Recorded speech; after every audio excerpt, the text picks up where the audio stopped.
guys, this is Nelly Max Concept. Today I have an interesting question to solve with you. This question was brought by one of my smart students. After solving the question for him, I thought it wise to extend the solution to the channel so that wider audience can have access to the solution. Okay, let's look at the question, guys.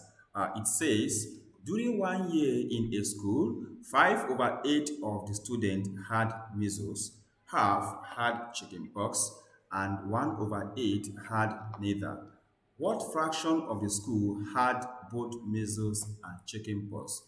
Guys, the source of this question is New General Mathematics for Senior Secondary School 1. Alright guys, let's quickly look at the solution. Okay, we are given that the fraction of the students that had measles is what? 5 over 8, and the fraction of the students that had chickenpox is what? Half, as you can see, and the fraction of the students that had neither measles nor chickenpox is what? 1 over 8. Alright, at this point, let's make an assignment.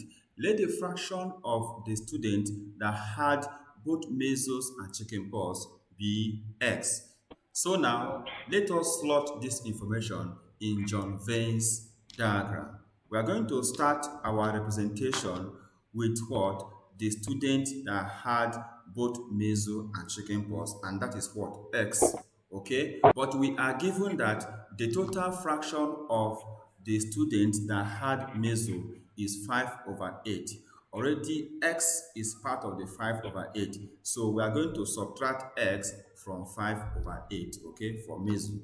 So that at the end of the day, 5 over 8 remains the fraction of the students that had measles. Same thing is going to happen to the fraction of the student that had chickenpox. We are given that the fraction is half, 1 over 2. Already we have x, this fraction x, and this fraction x is part of half. So we're going to remove x from half, okay? So that at the end, half remains the total fraction of the students that had chickenpox. We are also given that 1 over 8 of the students had neither measles nor chickenpox, so it has to be in the rectangle and not in any of the oval shapes. Okay, guys, let us continue. Now, you believe with me that the sum of all the fractions of an item is 1. Okay, the whole school is an item, and the number of the student has been divided into these fractions. Therefore, if you sum all the fractions, you are going to get 1. So we proceed by summing the fraction. 5 over 8 minus x, this fraction, plus x, this x, okay, then plus half minus x, then plus 1 over 8 is equal to 1. As you can see, the sum of all the fractions of a given item or a number is equal to 1. This is an important formula. Okay, we are going to simplify the bracket, then we find the LCM and we are good to go. All right, we have 5 minus 8x over 8, that is the simplification of this bracket, plus x, then plus 1 minus 2x over 2 plus 1 over 8 is equal to what? 1. Okay, so at this point, we are going to find the LCM of 8, 1, 2, and what? 8. Okay, we're going to find the LCM of the left hand side. If that is done, we have 5 minus 8x plus 8x plus 4 minus 8x plus 1 all over 8, everything equal to what? 1. How did we get the numerator? 8 divides 8 is 1. So 1 times 5 minus 8x returns 5 minus 8x. Now this x is like x over 1. So 1 divides 8 is 8. 8 times x is 8x. Okay, now 2 divides 8 returns 4. So 4 times 1 is 4. Then 4 times minus 2x is minus 8x. Okay, 8 divides 8 is 1. Then 1 times 1 is 1. Okay? Everything over 8 being the LCM.